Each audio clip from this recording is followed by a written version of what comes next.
Jack Lang. Sa décision radicale après avoir été pris à partie dans une manifestation et transporté à l'hôpital. Suite à son agression violente alors qu'il se rendait à l'opéra, Jack Lang a pris une grande décision. Et elle est pour le moins étonnante. Soirée mouvementée pour Jack Lang. L'ancien ministre de la Culture, aujourd'hui président de l'Institut du monde arabe, a été violemment pris à partie ce samedi 8 février 2025, alors qu'il se rendait à l'Opéra Garnier pour assister à la première du ballet Onegin. Une manifestation contre la pédocriminalité se tenait à proximité, et plusieurs militants l'ont reconnu à sa sortie du métro. Une altercation brutale en pleine rue aux alentours de 19h30, Jack Lang, 85 ans, se retrouve face à un groupe d'une trentaine de personnes du collectif international pour l'abolition de la pédocriminalité. Selon son témoignage, relayé par l'AFP, la situation dégénère rapidement. Elles m'ont entouré, certaines criaient « pédophile, violeur d'enfants ».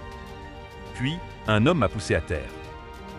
Une vidéo relayée sur les réseaux sociaux par le militant Laurent Oberton montre l'ancien ministre chancelant avant de s'effondrer sous les cris des manifestants.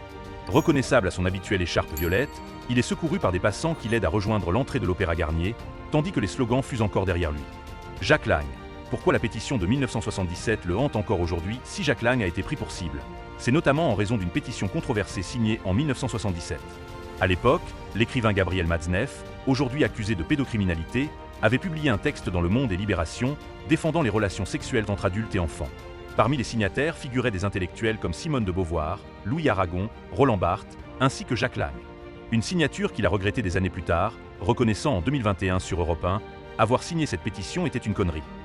Jack Lang a dénoncé une campagne de calomnie à son encontre, particulièrement virulente sur les réseaux sociaux. Il y a sur les réseaux sociaux une recrudescence des calomnies à mon encontre. Depuis, il a intenté plusieurs actions en justice contre ceux qui relaient ces accusations, affirmant « J'ai obtenu 3 condamnations judiciaires pour diffamation sur ces calomnies et je continuerai à poursuivre avec détermination tous les calomniateurs ». Suite à cette violente altercation, Jack Lang a été pris en charge par les secours et transporté à l'hôpital Lariboisière pour soigner des dermabrasions, lésions superficielles de la peau. Il est rentré chez lui en fin de soirée. Face à cette agression, l'ancien ministre a réagi avec fermeté.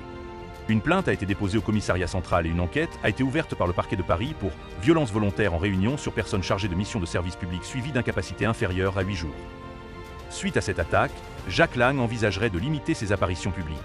Une décision radicale, selon un proche, qui évoque une volonté de se faire plus discret face à la montée des tensions. Une chose est sûre, Jack Lang n'a pas dit son dernier mot.